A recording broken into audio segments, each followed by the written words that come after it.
안녕하세요. 토요미스테리 디바제시카입니다. 2016년 2월 일본 휴고현 고베시에 살고 있던 한 사람이 월세로 집을 찾고 있었습니다. 그는 부동산 사이트를 열심히 검색을 하다가 굉장히 매력적인 매물을 찾아냈죠. 아니 이게 역에서도 가깝고 같은 조건의 다른 곳보다 월세가 13만 원이나 저렴합니다. 아, 이 집이구나 싶었고 한편으로는 대체 어떤 매물이기에 가격이 좀 낮을까라는 생각에 집을 자세히 살펴보게 되는데요.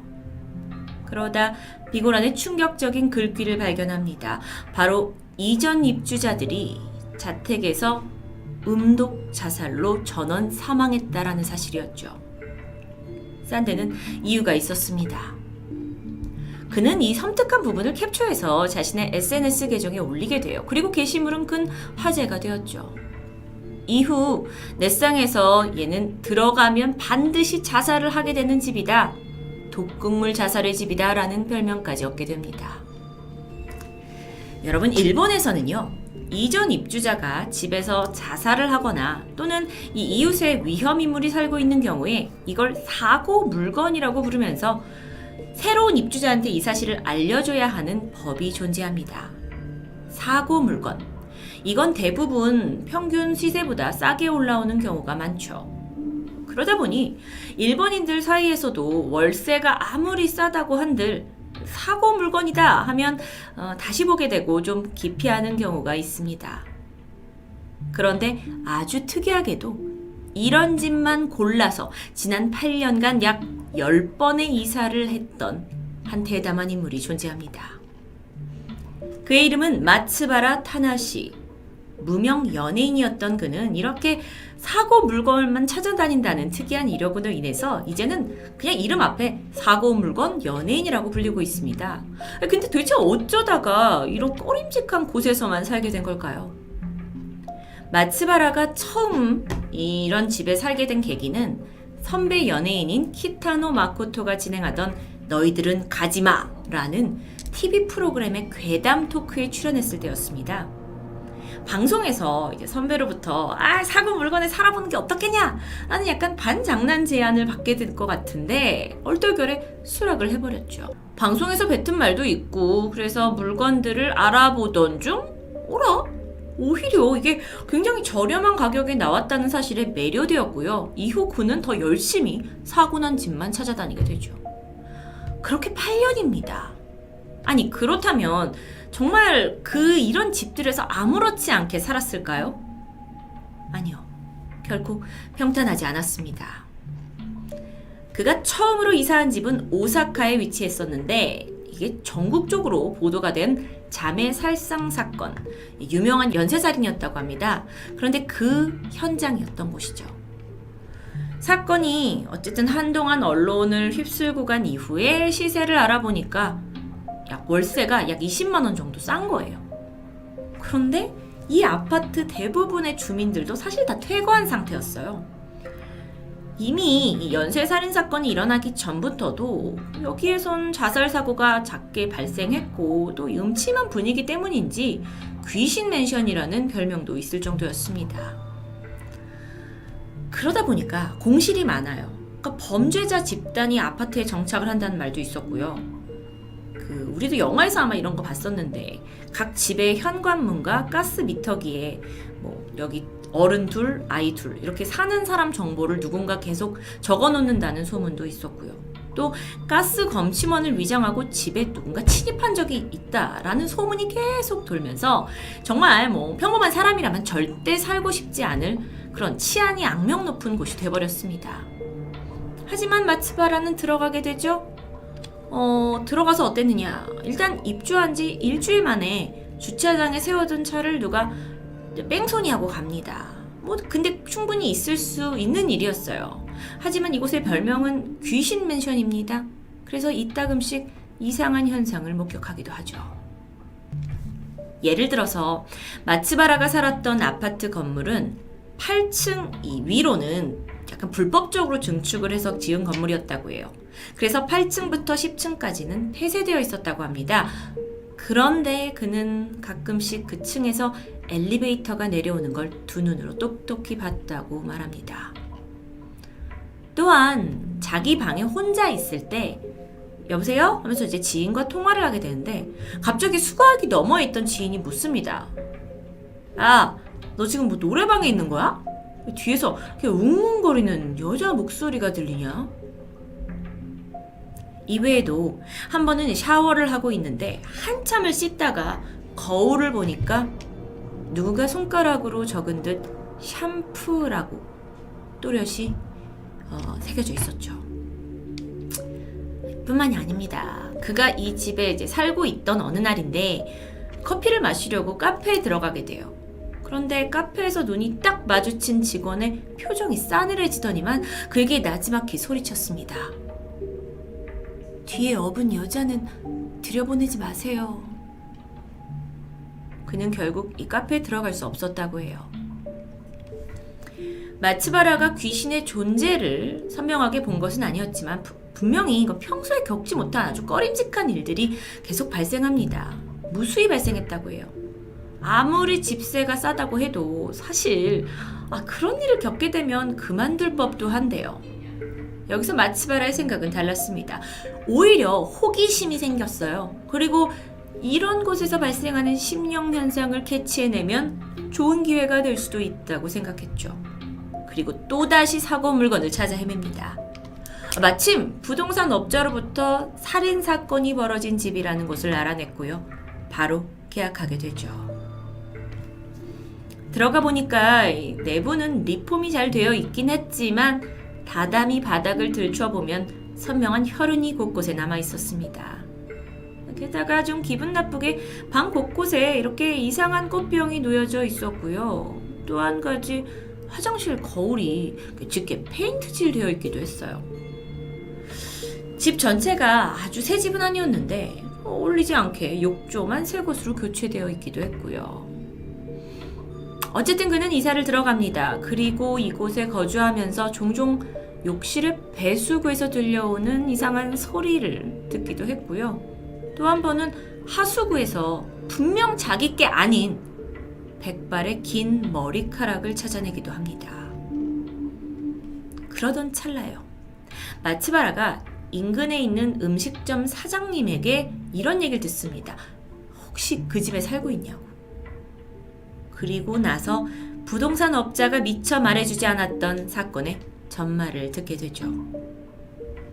마츠바라가 살고 있는 집은요, 아들과 어머니가 함께 거주를 하고 있었는데 아들이 어머니를 방에서 폭행하고 욕조에서 익사시켜서 살해했던 곳이라고 전해 듣습니다. 차라리 모르는 게 나을 뻔했어요. 이걸 알아서인지 이후에 집안에서 더욱더 섬뜩한 공포감에 사로잡혀 버렸죠. 근데요, 이 마츠바라가 정말 대단합니다. 그것도 잠시였대요.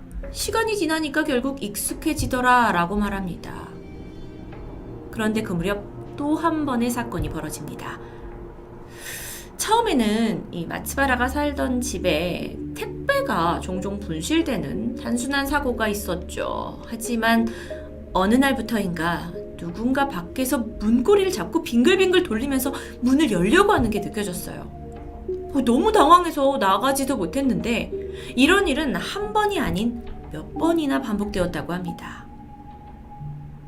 그러다 며칠 후 TV를 통해 충격적인 소식을 듣게 되는데 한 남자가 지나가는 노인을 망치로 때려서 체포됩니다. 그런데 그 범인이 바로 마츠바라가 살던 집에서 어머니를 살해한 아들이었다는 거죠. 범인은 어머니를 살해 후에 체포가 됐어요. 그런데 정신질환을 판정을 받았고 시설에 구금되어 있었습니다. 그런데 틈을 타서 도주했던 거죠. 그리고 사고가 일어난 겁니다. 그 아들은 체포된 후에도 난 누구라도 좋으니까 사람을 죽이고 싶었다 라고 증언하게 되죠. 마츠바라는요, 아마도 그때 이제 문고리를 돌리면서 열려고 했던 사람이 그 아들이 아니었을까 추정합니다. 그의 추측이에요. 무심코 이게 자신의 집이라고 생각해서 돌아오려고 했던 건 아닐까라는 생각인데요. 만약 그때 안에 있던 마츠바라가 짜증을 내면서 막 홧김에 그냥 문을 열어버렸다면 그 또한 무사하지 못했을 수도 있습니다. 그러니까 이제 실제로 일본에서 인터뷰를 진행했는데 이 모든 것들은 그의 인터뷰에서 나온 이야기들입니다. 그래서 굉장히 자기가 사실 이런 사고 물건에 살면서 가장 섬뜩했던 순간이라고 얘기를 했는데, 그러면서 그가 이런 충고까지 하게 되죠. 살인사건이 일어난 집에 살 생각이라면 반드시 그 범죄자가 지금은 어디에서 어떤 상태로 있는지 정도는 꼭 확인해야 된다고요. 결코 웃으면서 들을 수 없는 충고였습니다. 끝이 아니죠. 그는 이후로도 도쿄, 오사카, 전국 각지를 돌면서 이제 이사를 하게 되는데, 어떤 집은 2번 연속으로 자살 사고가 있었던 곳도 있었고요. 어떤 곳은 가족이 단체로 사망한 집도 있었죠. 8년간 그런 곳을 돌면서 마츠바라에게 두통은 일상이었다고 합니다.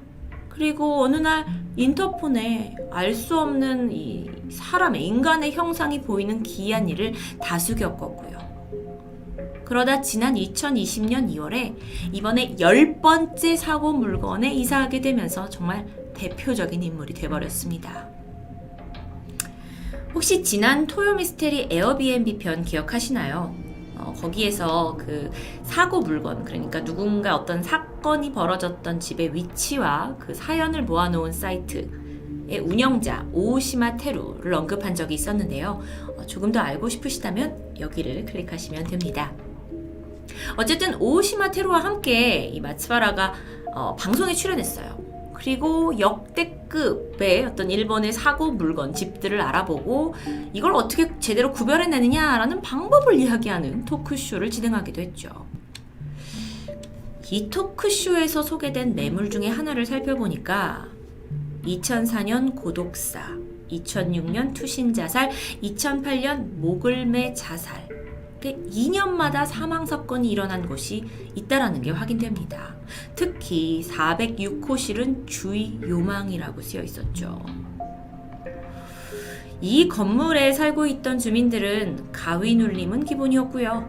알 수 없는 그림자를 복도에서 보기도 하고, 한밤중에 노크 소리가 나기도 하고, TV가 마음대로 켜지는 현상을 겪었다고 말합니다. 그런데 잠깐, 이게 거주자에게만 사고가 일어나야 사고 물건이 된다는 편견은 아닙니다. 2013년에 이 사고 물건으로 기록된 한 곳에서는요, 방을 보러 왔던 사람이 사망한 사고가 있었습니다. 이게 건물 10층에 위치했던 곳인데, 집을 보러 왔던 사람이 너무 좋다, 너무 넓고 깨끗하네요, 근데 창문을 열면 어떤 전경이 있나요? 하고 이제 창문을 열었고, 뷰도 좋네요 라고 말한 후 그대로 뛰어내렸다고 합니다. 자살 동기에 대해서는 전혀 알 수 없었죠. 정말 너무도 미스테리하고 기이한 죽음이었습니다. 결국 2018년 6월 26일 마츠바라는 이런 자신의 그 8년간의 경험을 바탕으로 무서운 집 구조라는 책을 일본에서 발매하게 돼요. 뜨거운 관심을 불러일으켰죠. 2달 만에 14쇄, 그리고 누적 판매 부수가 11만 부. 요즘 같을 때 정말 엄청난 히트를 기록하게 됩니다. 그러면서 2번째 책까지 준비하게 돼요.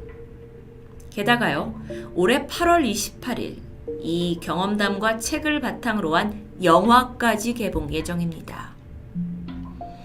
마츠바라는 사고가 난, 살인사건이 또는 자살이 일어난 집에서 산다라는 아주 독특한 컨텐츠로 무명 연예인에서 단숨에 유명세를 얻게 됐습니다.